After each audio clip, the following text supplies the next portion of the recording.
Et place à présent à l'Hebdo africain, notre rendez-vous hebdomadaire en partenariat avec le Timbuktu Institute, et nous avons le plaisir d'accueillir son directeur régional, Bakary Samb. Bonjour et merci d'avoir accepté notre invitation.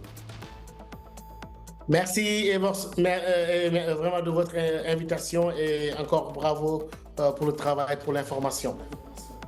Merci Bakary Samb. Je rappelle que vous êtes en direct de Dakar. Alors Bakary Samb, en réagissant à l'appel de Sa Majesté le roi Mohammed VI aux forces armées royales, vous soutenez que, je vous cite, le discours du souverain à l'occasion du 69e anniversaire des phares vient à point nommé et est plein d'enseignements pour les armées du continent qui doivent s'adapter aux mutations actuelles. Fin de citation. Faites-vous, avec cette citation, allusion aux nouvelles menaces asymétriques? Oui, exactement. Lorsque Sa Majesté a prononcé ce discours, il a insisté sur les mutations accélérées. Il a aussi parlé des perturbations inédites que ces mutations génèrent au niveau régional, international, de même que les menaces sécuritaires et criminelles transfrontalières, si je le cite, qui en découlent. Et je crois qu'aujourd'hui, Sa Majesté a voulu rappeler que la nécessité d'adaptation de ces forces-là, mais je pense que les différentes choses qu'il a énumérées peuvent s'appliquer à toutes les armées africaines aujourd'hui au regard de ces défis qui sont devant ces armées-là, avec la transnationalité des acteurs et lorsqu'il parle de criminalité transfrontalière qui exige, selon lui, aux forces armées, de manière générale, de s'armer d'abord de sagesse et de vigilance. Je crois que là, c'est un discours pertinent à un moment convenu où les armées de tout le continent ont besoin de s'imprégner d'un tel discours royal.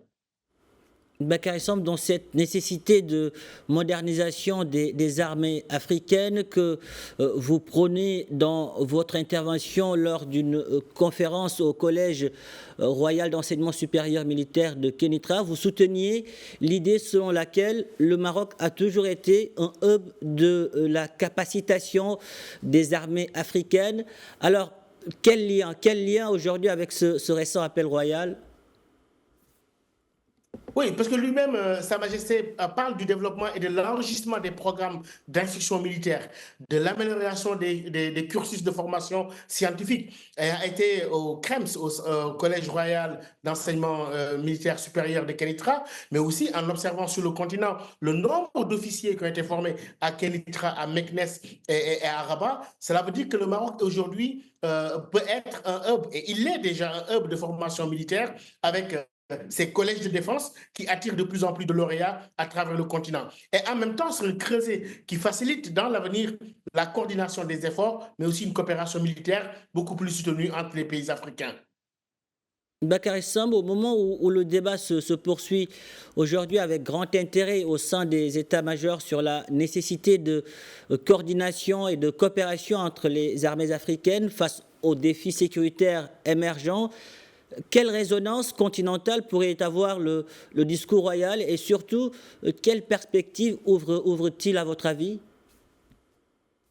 Oui, je crois qu'avec les termes utilisés par Sa Majesté dans ce discours, mais aussi récemment au Collège royal d'enseignement militaire supérieur de Kénitra, était organisé un grand symposium, par exemple sur l'intelligence artificielle, sur les nouvelles technologies de défense. Je crois que le Maroc fait beaucoup d'efforts dans ce sens-là, et ces efforts-là et ces initiatives prises dans ces écoles de défense pourraient inspirer le reste du continent. Et je crois que face à toutes ces mutations-là et à la nécessité de nos armées de s'adapter face aux nouvelles réalités, le Maroc et ses pairs africains pourront développer des initiatives qui, à mon avis, permettront à nos forces armées dans tous les pays de se mettre à jour par rapport aux défis, mais prenant en compte aussi l'évolution technologique qui change complètement la guerre, notamment dans un contexte où on quitte de plus en plus la sphère de la guerre classique pour être dans la guerre asymétrique qui demande d'autres paradigmes.